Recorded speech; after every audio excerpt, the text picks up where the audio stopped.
Good morning students. पिछले lesson में हमने एक्सरसाइज 7.3 का क्वेश्चन नंबर 3 तक किया था। Now we'll start with the remaining questions. So पहले हमने टाइप्स ऑफ फ्रैक्शन किए थे, proper fraction, improper fraction, mixed fraction और मिक्स्ड नंबर। अब हम और टाइप्स ऑफ फ्रैक्शन करेंगे। This one is like and unlike fractions. तो लाइक फ्रैक्शंस का एग्जाम्पल ये है एंड अनलाइक का ये है। Now if you carefully observe, like fractions में क्या चीज सेम है? सो इफ यू सी, ये जो नीचे वाला नंबर होता है दैट इज द डिनोमिनेटर। इनमें 7 है सबका, विच मीन्स लाइक फ्रैक्शंस वो होते हैं जिसका डिनोमिनेटर सेम होता है।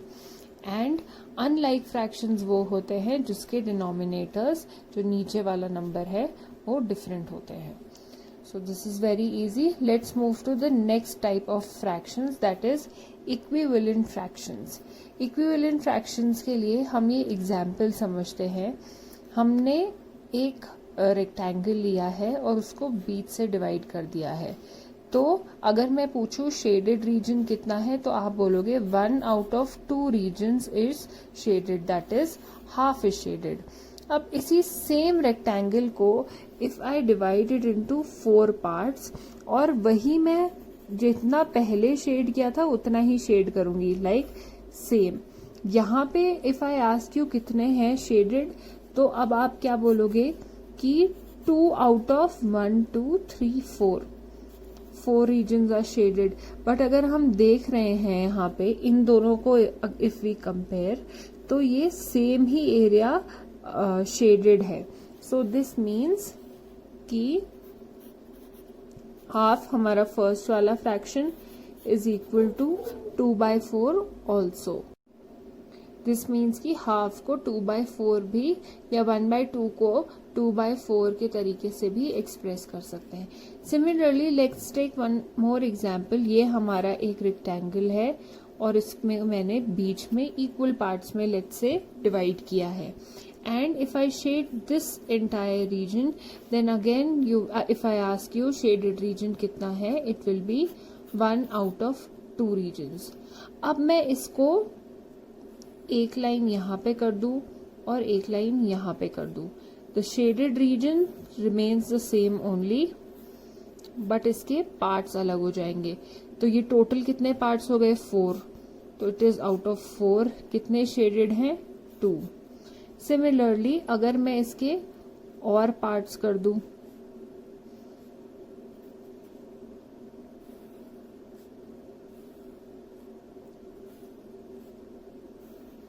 So these are 1 2 3 4 5 6 7 8।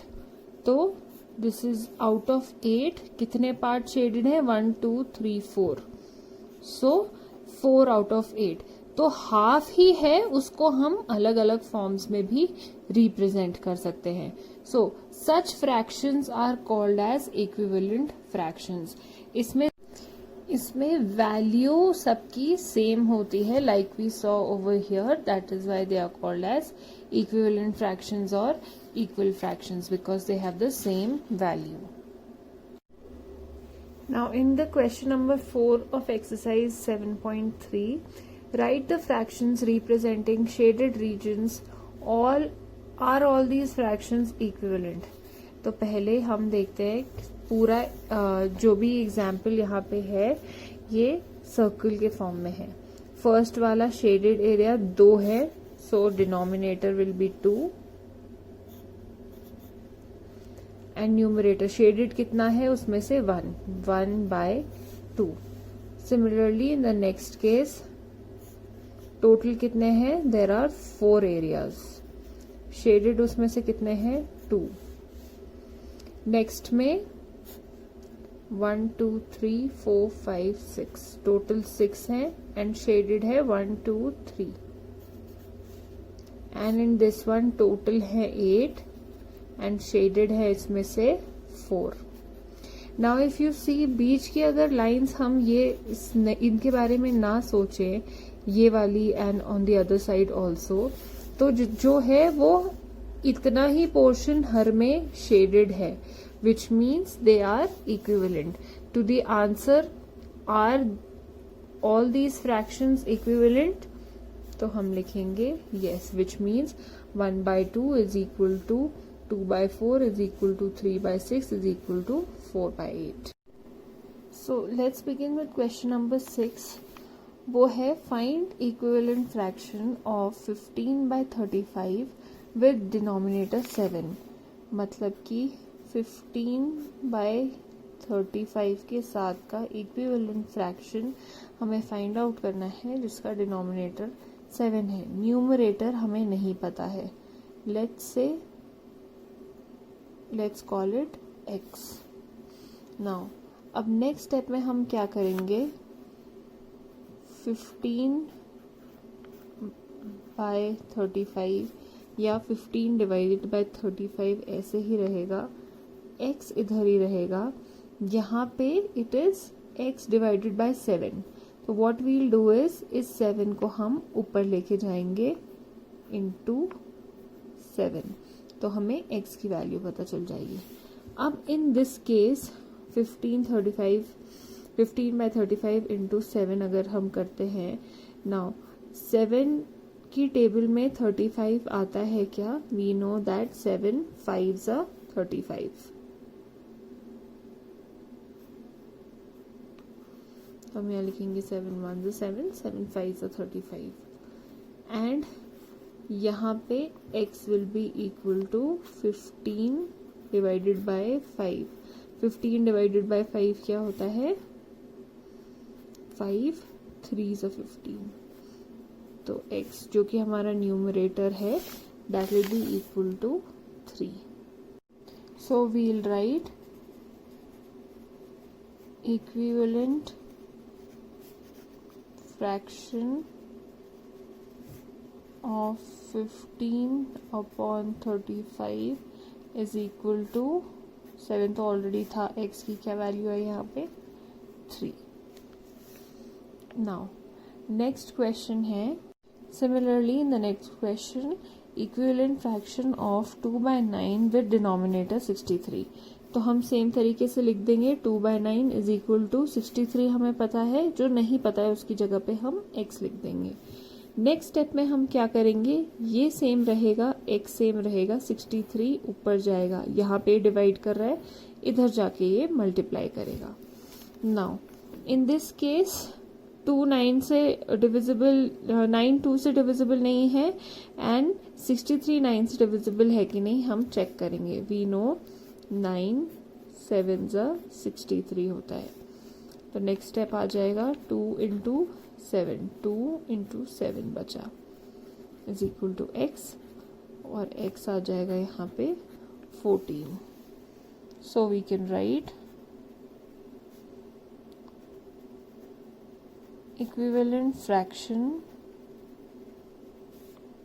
Of 2/9 is equal to 63 वाला पहले से ही था, x की अभी हमें वैल्यू पता चल गई दैट इज 14, तो 14/63. नेक्स्ट में हमें equivalent fraction of 3/5 having denominator as 30. तो पहले तो हम वैसे ही लिखेंगे 3/5 इज इक्वल टू 30 और हमें न्यूमरेटर नहीं पता है, so it will be x. ये 30 जाएगा ऊपर मल्टीप्लाई होके. अब इधर से कुछ भी कैंसिल आउट हो सकता है क्या? We'll find, we know 5 1s are 5 and 5 6 are 30. तो x will be equal to 3 into 6. 6 3s are 18. तो यहाँ पे हम लिखेंगे equivalent fraction of 3/5 is equal to x की वैल्यू पुट कर देंगे हम 89, डिनोमिनेटर हमारे पास ऑलरेडी है 30. अब स्लाइटली डिफरेंट होगा. लेट्स से यहाँ पे फ्रैक्शन है 3/5 और न्यूमरेटर हमें पता है 27/x. तो यहाँ पे हमारा x नीचे आ गया है, हमें इसको ऊपर लाना है. उसके लिए हम क्या करेंगे, we'll put this here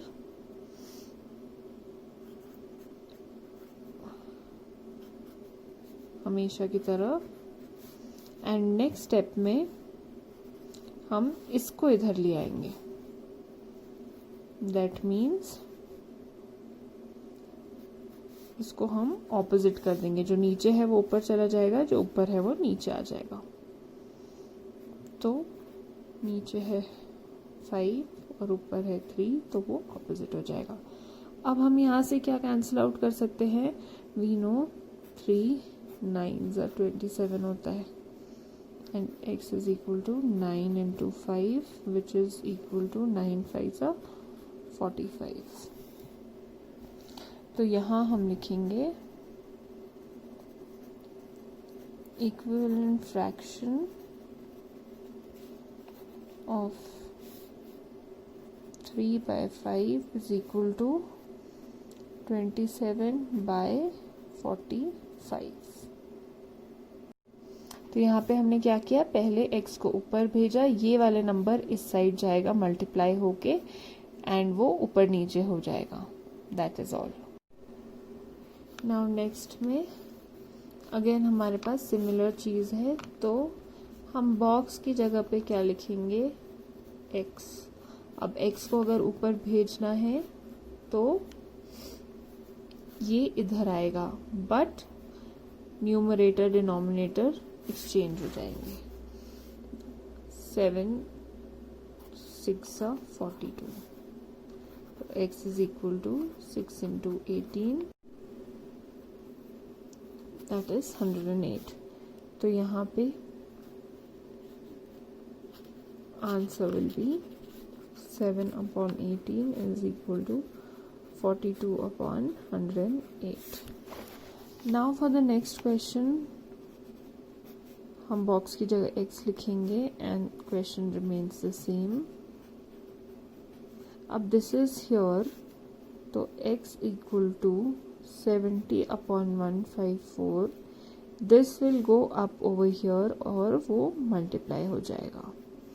now we will check कि 154 डिवाइडेड बाय 11 कितना होता है, माइनस करके 44 4,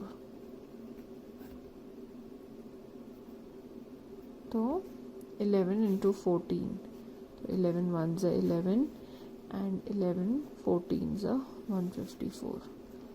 we know 14 1s are 14 and 14 5s are 70, तो x is equal to 5 in this case, and answer will be 5/11 is equal to 70/154।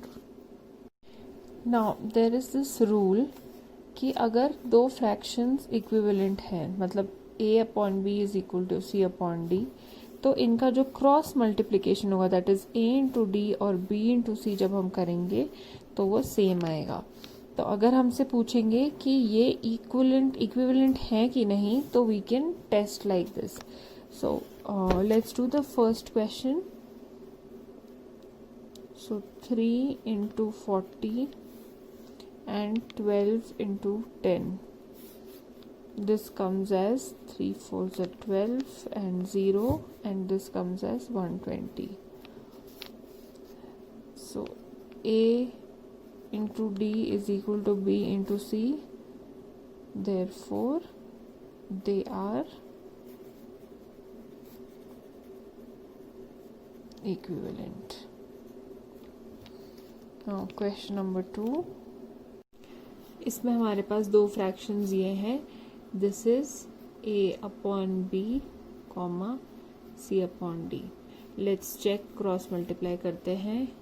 a into d is equal to लिखेंगे, फिर उसके बाद हम लिखेंगे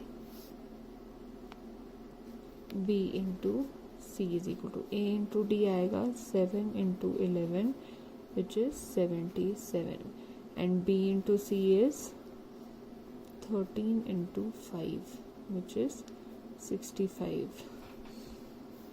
These two numbers are not equal, ये ऐसा case नहीं है, which means AD is not equal to BC therefore they are not equivalent. अगर होते तो ये दोनों नंबर्स सेम आते. Now next type of question में है we have to reduce the fraction to the simplest form. मतलब सबसे छोटे फॉर्म में लाना है. रिड्यूस करना है मतलब हमें कुछ चीज़ें कैंसिल आउट करनी होंगी. Let's see how. मेरे पास न्यूमरेटर डिनोमिनेटर है. स्टेप 1 इज दोनों का प्राइम फैक्टराइजेशन करना है. सो लेट्स डू दैट. 150 का एंड 350 का. Prime factorization starts with the smallest prime number. 2 7s are 14, 1 2 5s are 15. Now odd number and दोनों को ऐड करके 12 आ रहा है which is divisible by 3. So 3 2s are 6, 1 3 5s are 15. This is not divisible by 3. So next prime number is 5. 5 itself is a prime number. तो इसके prime factors हो गए हमारे पास. अब 350 के लिए इवन नंबर है दैट मीन्स 2 हो सकता है. 2 1s are 2, carry 1, 2 7s are 14 and 5 7 8 9 10 11 12 13. That means not divisible by 3. तो हम 5 से करेंगे. 3s are 15 and 5s are 25.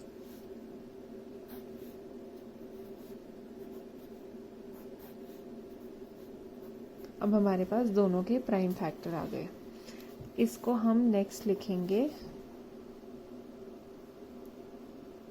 150 by 350 can be written as product of prime. 2 into 3 into 5 into 5 and इसका है 2 into 5 into 5 into 7.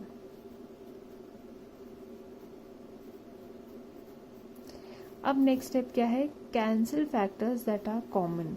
इनमें जो same है उसको हम कैंसिल करेंगे. That is 1. ये हो गया. 3 नहीं है, 5 है, एक और बारी 5 है, तो बचा क्या 3/7. सो लोएस्ट फॉर्म या simplest form of 150 by 350 is equal to 3/7. Now next question में अगेन हमें सिंपलेस्ट फॉर्म में या लोएस्ट फॉर्म में लाना है. तो फर्स्ट स्टेप क्या होगा, हमें प्राइम फैक्टराइजेशन करना है. 18 का एंड 81 का. Even number 2 9s are 18, 3 3s are 9, 3 1s are 3. And for 81 odd number है 3, 2s are 6, 2 7. Again 3 9s are 27, 3 3s are 9 and 3 1s are 3. अब हम इसको प्रोडक्ट ऑफ प्राइम लिखेंगे. 18 by 81 is equal to 2 into 3 into 3 divided by 3 into 3 into 3 into 3. 2 किसी में नहीं है तो कैंसिल नहीं होगा. 3 एक बार ही है और 2 बार, तो this will be 2 by 3 into 3 which is 2/9. and last में we write simplest form of 18 by 81 is equal to 2/9. So the next part of the exercise, the last question, थोड़ा सा अलग है. Conversion of given fraction into equivalent like fractions. मतलब हमने equivalent और like fractions अलग अलग पढ़े हैं, अब उन्हें साथ में कैसे करना है. इसमें हमें 2 या 2 से ज़्यादा फ्रैक्शंस गिवन होंगे एंड उसमें हमें इक्विवेलेंट लाइक फ्रैक्शंस उनको बनाना है. अभी हम देखते हैं लाइक फ्रैक्शंस क्या होते हैं. उनका डिनोमिनेटर सेम होता है लेकिन इनका अलग है, तो पहले तो वो सेम करना है. दूसरी चीज़ हमें क्या चाहिए, वो इक्विवेलेंट भी हो. सो फॉर दैट 2 स्टेप्स हमें करने हैं सिर्फ. फर्स्ट स्टेप में हम दोनों के डिनोमिनेटर का एलसीएम निकालेंगे. So let's begin with this one. LCM of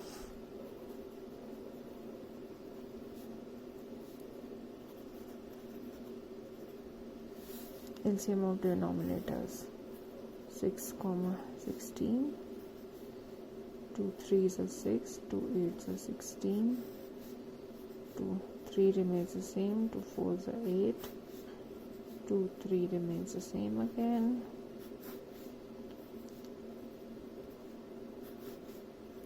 3 1. LCM होता है प्रोडक्ट इनका 2 into 2 into 2 into 2 into 3. इसको जब हम मल्टीप्लाई करते हैं 2 2s are 4, 4 2s are 8, 8 2s are 16, 16 into 3 is 48. अब नेक्स्ट स्टेप क्या है? Multiply numerator and denominator of each fraction by a number such that denominator of each fraction is the LCM. मतलब कि फॉर एग्जाम्पल हमें यहाँ 5/6 है. अब हमें ऐसे नंबर से मल्टीप्लाई करना है डिनोमिनेटर को कि डिनोमिनेटर एंड न्यूमरेटर दोनों को, कि denominator will be equal to the LCM. मतलब यहाँ पे 6 को हम ऐसे नंबर से मल्टीप्लाई करें कि यहाँ पे आए 48. तो we know 6 into 8 is 48 and numerator को भी हम सेम से करेंगे मल्टीप्लाई. तो यहाँ पे आ जाता है 8 5 40. दूसरा हमारा नंबर है 7/16. अगेन हम ऐसे ही लिखेंगे इसको और दोनों को ऐसे चाहिए कि यहाँ पे 48 आए. तो 16 3s are 48 होता है, तो इधर भी 3 से मल्टीप्लाई करेंगे. 7 3s are 21. तो यहाँ पे इक्विवेलेंट लाइट फ्रैक्शंस हैं 40/48 and 21/48. Similarly in the last question हमारे पास 3 नंबर्स हैं जिनको हमें इक्विवेलेंट लाइट फ्रैक्शंस में लिखना है. तो स्टेप 1 होगा LCM ऑफ द डिनोमिनेटर्स. तो LCM निकालते हैं. 3 6 4, वापस 2 से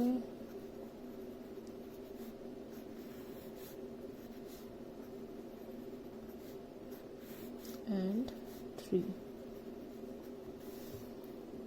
LCM is equal to 2 into 2 into 3 into 2.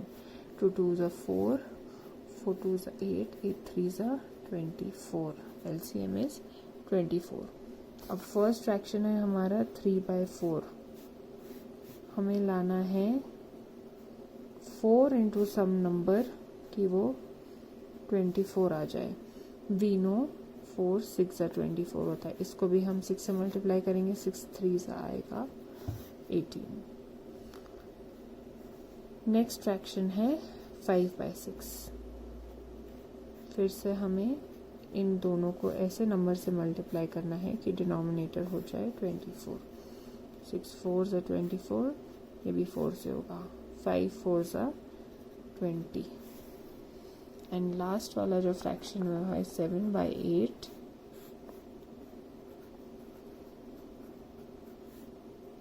हमें चाहिए 24. तो 8 3s are 24 होगा एंड ऊपर भी 3 से हम मल्टीप्लाई करेंगे. This comes as 21. So these 3 are हमारे इक्विवेलेंट राइट फ्रैक्शंस.